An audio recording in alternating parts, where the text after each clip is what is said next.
bikin baliho untuk Pak Anies. Biar kata kita nggak kebeli baliho-baliho cetakan mesin, selama tangan masih bisa menulis kita tulis. Kita cuma modal di WhatsApp grup saja kita umumkan. Dapat kain belacu, dapat kain-kain kiloan dari masyarakat. Untuk nyumbang catnya ada yang ngasih 100.000, 50.000. Ya kita kan tahu bahwa Amin ini kan kurang dukungan logistik. Jadi Iya, penting niat kita untuk mendukung. ya, gitu. Pakai kerdus pun nggak apa-apa. Saya Pak bikin sendiri Pak. Kalau kita satu orang 30 orang jadi Pak. Sekarang gini, kita putuskan ya.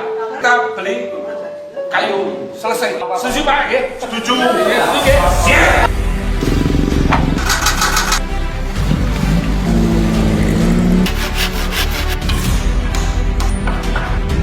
Anda semua boleh bangga karena Anda memilih menjadi bagian yang mendorong gerakan perubahan untuk Indonesia yang lebih baik.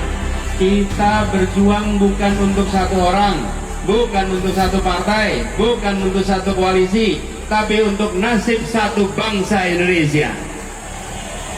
Apa kehebatannya Anies ini, Mang? Pokoknya berbicara boleh, ya jadi memperbarui rakyat itu bisa. Gitu.